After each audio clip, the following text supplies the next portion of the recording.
शिक्षित महिला अपने और अपने आसपास के लोगों के लिए बेहतर जीवन बनाने में सक्षम होती है। हम आप सभी के बीच एक छोटा सा नाटक प्रस्तुत करने जा रहे हैं जिसका नाम है महिला सशक्तिकरण।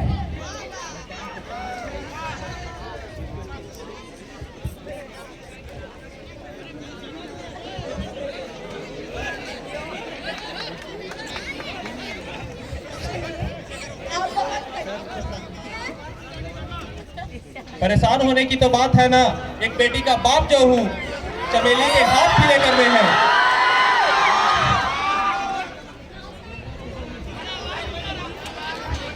देख चंपा, बेटियां पराया धन होती है, इन्हें जितना जल्दी घर से विदा कर दिया जाए उतना ही सुंदर होता है।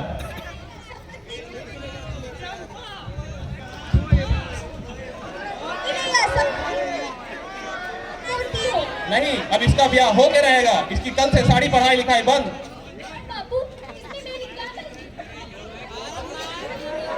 तेरी यही गलती है कि तू एक लड़की है। लड़की अगर लड़का होता तो देख छोरी, तुझे पढ़ना है तो पढ़, लेकिन मेरे सिरे पे नाच मत कर।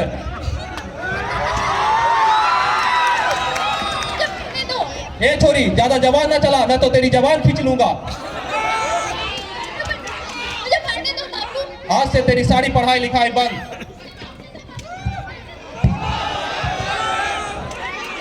आज बोलो ना, मुझे पढ़ने देना, पापा को बोलो। मैं कुछ नहीं कर सकती बेटा। इसका ब्याह कल के कल होगा और कल ही होगा। जैसा कि हम सभी ने प्रथम भाग में देखा कि एक पिता अपनी बेटी की जबरन बाल विवाह करवा देता है।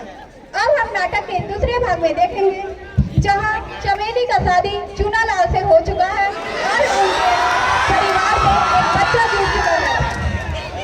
चलिए अब आगे की कहानी पे नजर डालते हैं।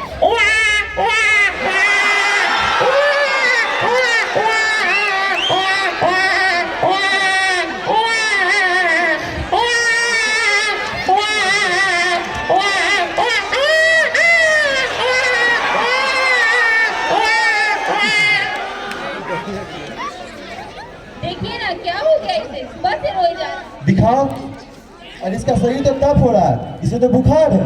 क्या? सुबह तक तो बिल्कुल ठीक था। हमें वैद्य जी के पास ले जाना चाहिए इसे। नहीं, हम किसी वैद्य के पास नहीं जाएंगे। कहीं उसे हमारे मुंडे में जादू कर दिया तो?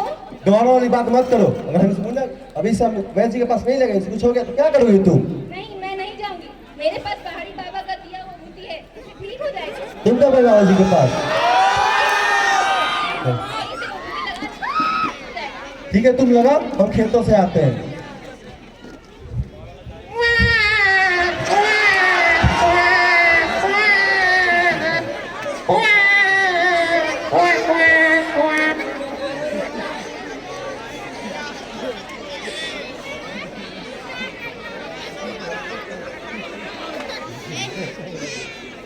कैसा है मुन्ना हमारा?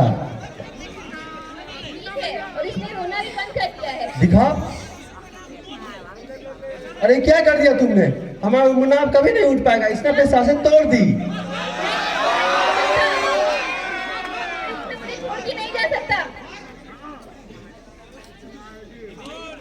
ये क्या कर दिया मैंने? मेरी गलती है।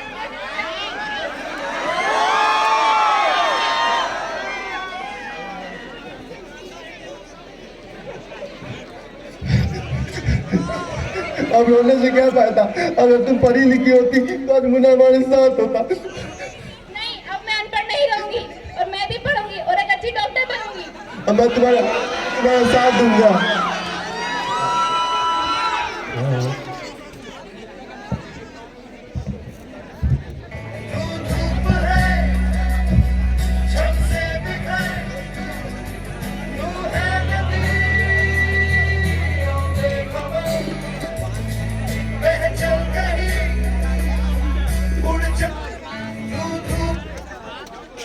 चमेली, तुम्हारे 12वीं की परीक्षा में अच्छे अंक नहीं आए हैं। क्या? अब मैं डॉक्टर नहीं बन पाऊंगी? नहीं, हम फिर से कोशिश करेंगे, हम कर सकते हैं। ठीक है, अब इस बार मैं जरूर कर लूंगी।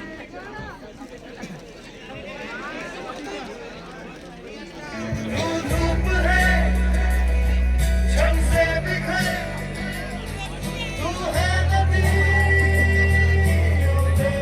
चमेली, इस बार तुमने 12वीं में गांव के सबसे अच्छे नंबर लाए हैं। हाँ, और मैंने पूरे गांव में तुम्हें सबसे अच्छे नंबर लाए हैं। सच में? मैंने तुम्हारा एडमिशन, तुम्हारा दाखिला DU में करवा दिया है। DU में कैसे पढ़ूंगी? अरे पागल, DU नहीं, DU, दिल्ली यूनिवर्सिटी। और तुम तैयारी करो, हम लोग कल ही से निकलते हैं। जी ठीक है। अब आगे की पढ़ाई के लिए चमेली दिल्ली जाती है और 5 साल के बाद वापस डॉक्टर बनकर वापस आती है और इधर इसके पिताजी की तबीयत बहुत ही ज़्यादा खराब हो जाती है। चलिए अब आगे की कहानी पर नजर डालते हैं।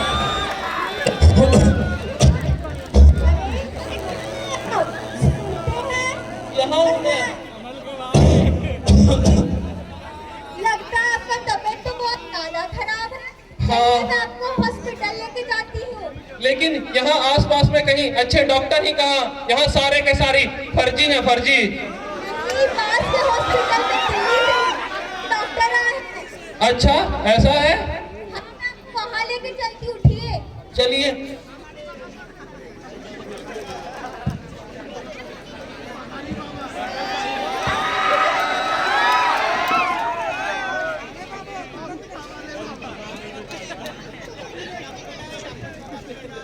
ये डॉक्टर साहब, ये देखिए तो क्या हुआ है। अरे माँ जी, मैं इसमें क्या कर सकता हूँ? मैं डॉक्टर नहीं, कंपाउंडर हूँ। आने का टाइम हो ही गया है। मैं इन्हें ले जाऊँ। ठीक है।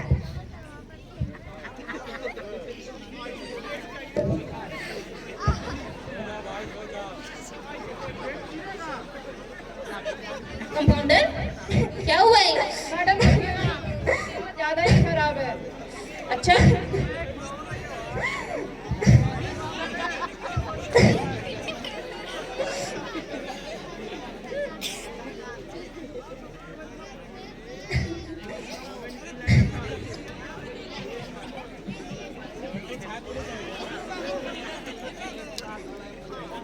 बोला? जी मैडम।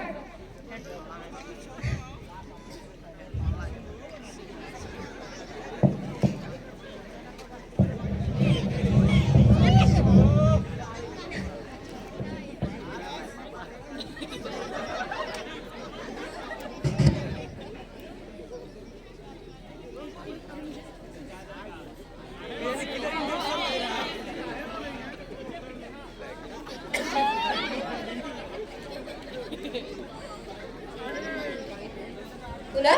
इसका ध्यान रखना और जब इसे होश आ जाए तो मुझे इन्फॉर्म कर देना, ठीक है?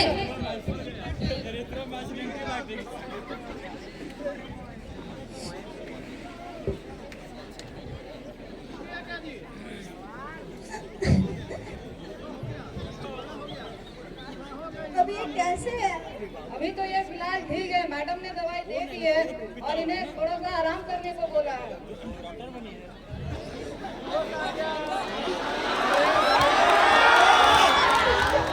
हाँ, मैं ठीक हो गया। अच्छा लग रहा है। डॉक्टर साहब कहाँ हैं? वो डॉक्टर साहब नहीं, डॉक्टर साहिबा है। अच्छा, कहाँ है वो? इन्हें बुला दीजिएगा। जी जरूर। जी बोलिए। आपने मेरा इलाज किया, आपका बहुत बहुत धन्यवाद। मैं आपका आभारी रहूंगा। जी वो तो मेरा कर्तव्य था। बेटा चमेली, तो तुम कब डॉक्टर बनी? जब बापू की गलती की सजा मुझे भोगनी पड़ी तो मुझे पढ़ाई का महत्व समझ आया और पता चला कि पढ़ाई कितनी जरूरी होती है। मुझे माफ कर दे बेटा, मुझसे बहुत बड़ी भूल हो गई। कि नहीं बापू, बेटा तुम अपने बापू को माफ नहीं करेगी? माफ तो मैं कर दूंगी, पर मुझे इनसे एक वचन चाहिए कैसा वचन बेटा? कि आप कभी लड़का और लड़की के बीच फर्क नहीं करेंगे और सबको समानता के साथ आगे बढ़ने का अवसर देंगे। मैं तुम्हें वचन देता हूँ, मैं कभी एक लड़का और एक लड़की के बीच भेदभाव न करूंगा और बाल विवाह के खिलाफ और बेटियों को पढ़ाने के लिए जागरूकता लाने की कोशिश करूंगा। जब होगा स्त्री का हर घर सम्मान, तभी बनेगा हमारा भारत महान। बेटियों को तो इतनी पहचान की पहचान कि बड़ी होकर बने देश की शान। भारत माता की। एक